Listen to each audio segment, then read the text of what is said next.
Hey guys, Zitoshi here. Yeah, played a really interesting game today against Pana. I think I've done a bunch of videos against Pana. Great player.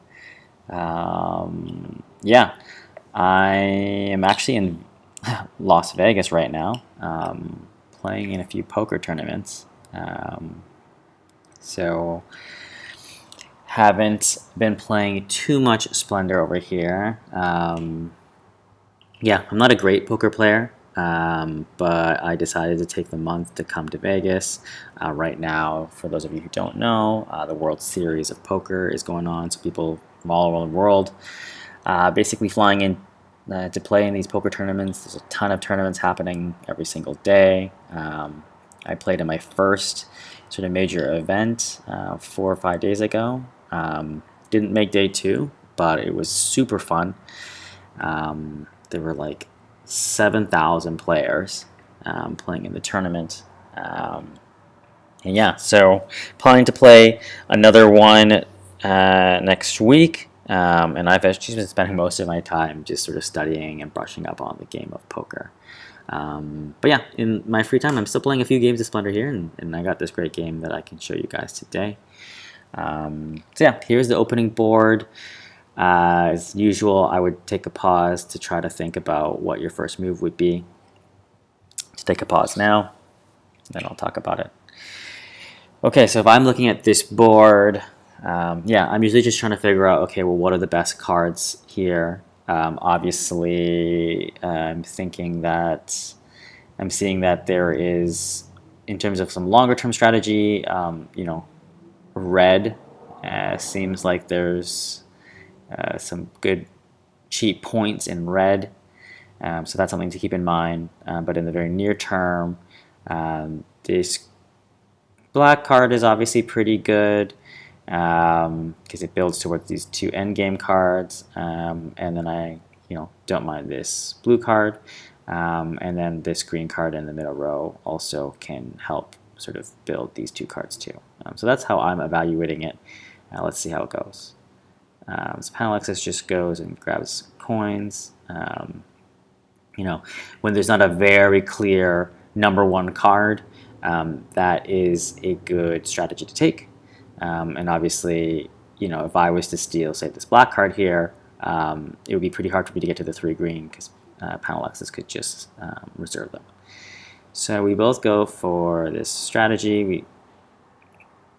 The way that we've been taking coins right now is that we both basically have access to this blue. And then we're obviously trying to get to this black as well.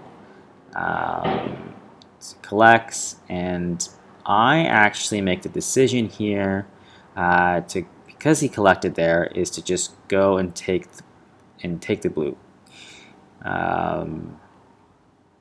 Unfortunately, it opens up this secondary blue card, which is a great combination with this black card. So that was kind of unlucky. And then he goes ahead and steals the green. So at this point, which was a great move, obviously green is building towards these two cards here. It gives a lot of flexibility. So I think it's a little too... So I'm basically going to defend by stealing one of them, and I actually choose to defend and steal the 2-pointer. He goes and takes a black. And now we're collecting coins. Alright, so now I kind of have my eye on this red card. As I mentioned earlier, the red strategy seems like it'll pay off, especially since this secondary blue card came up.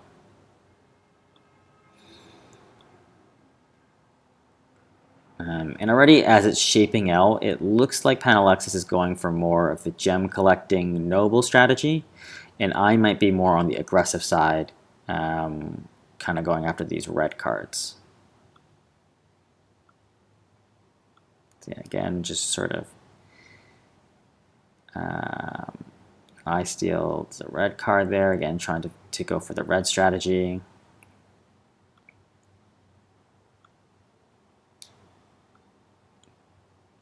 Pretty lucky for me to draw into that white.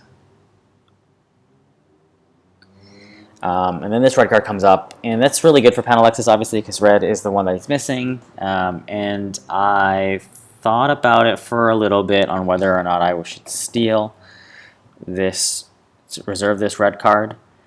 And in retrospect, I think maybe it was the right move. But I guess I was also thinking that if I stole that red card, then maybe Pana steals this one right here, so it gets access to red, and I potentially rather have the one pointer as the more aggressive player. So I opted not to steal it. Instead, I just go ahead and play that red card from my hand. So obviously he goes ahead and takes it, and now I take some coins. This green card was great for me because that allows me to cheaply still play and race towards. I'm still in the race for this noble. So I go ahead and take it. That was kind of lucky. Now the green comes up, and Alexis takes it because that would also have been really good for me. And now we're in this spot where I think I make a mistake here. On retrospect, I should have been a little more aggressive. But what I actually do is take the turn to just take the white and the red. That way I'm obviously trying towards buying one of these, this guy down here, and one of these two. Pana defends, takes the red. I buy the bottom, defends, takes the red here. So I did put him on the defensive there, but I lost out on the value, on that value. So had I actually acted a turn earlier, I would have gotten one of those red cards, which would have put me pretty ahead. So I just go ahead and buy the blue. Now my strategy is a little more towards the noble strategy now that those cards are gone. And Pana is obviously still going for the noble strategy. Here he defends again, which could have been a mistake on my part too. I think I definitely want to have that in my arsenal. So I think it might have been a mistake for me to have lost that. But yeah, I'm still going towards this noble strategy. Taking the green there. So I thought about this play for a while. I could either play the green card in my hand or use up 2 to just take this green card here. And I did opt to go for that play. Taking the green card in the middle. Goes ahead and takes that. So now that he has 2 red cards in his hand, like a bunch of red cards in his hand, obviously he's going to try to build towards red 2. So that was a good move. Here's where I make a mistake. I take coins. Instead of taking this red card here, I sort of didn't think about how valuable that was to him. It's extremely valuable. So he goes ahead and he's building towards black there. I take one off the top, and I got lucky. It was the blue card, exactly what I needed. But yeah, again, I think it's definitely right to defend and save this red card because that's super important to his strategy.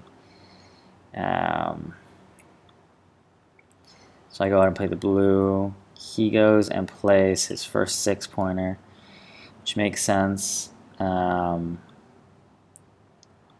I take this card up here because obviously it's going to be pretty important for my strategy.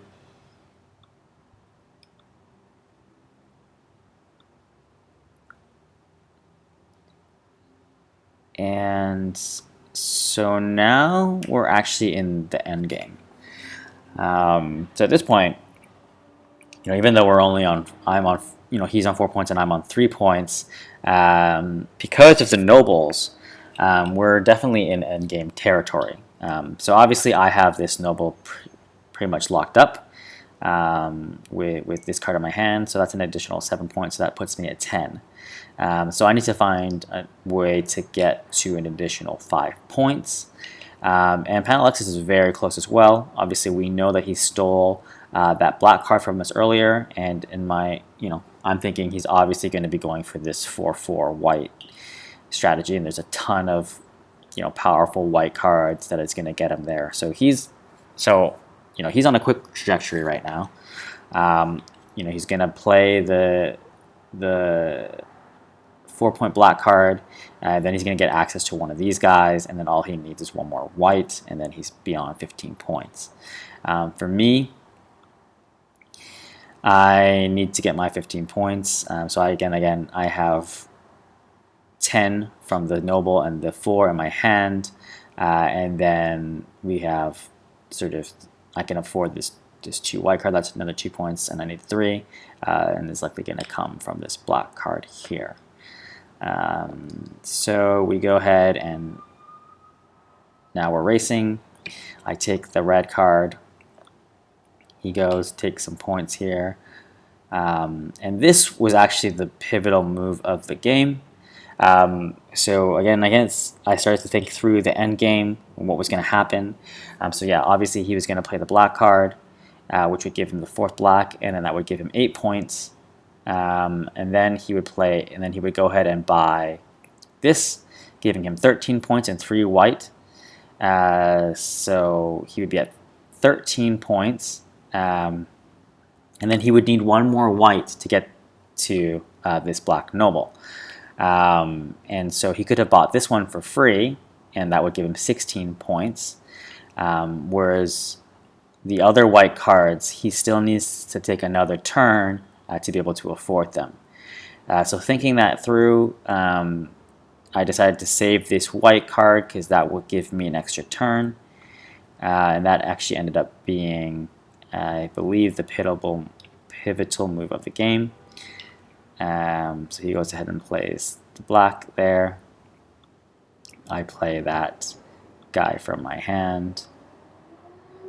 Get to 12 points. And he plays that. So he probably should have countered me here, taking this black card. But he didn't.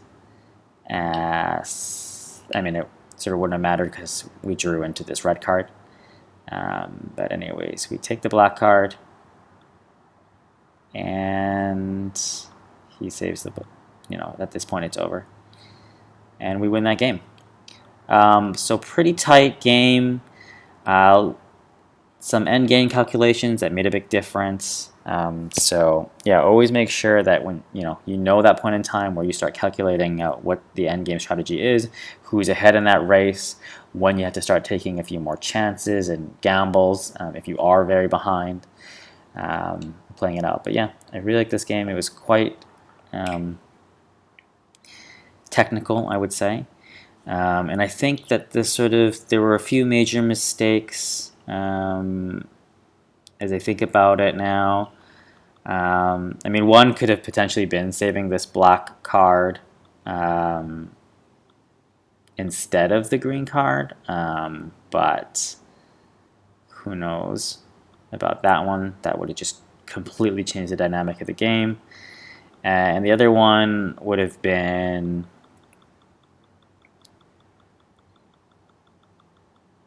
I think saving this red card maybe would have been another move that I should have done.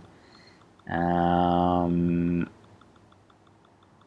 then, yeah, maybe saving one of, yeah, probably this guy, or you're acting faster on that move. So instead of taking the 2 coins here, I could have just directly bought the white card on the bottom here, and then that way, if he does defend, I can just defend back by stealing. And that would have been a better move. Yeah, much better move.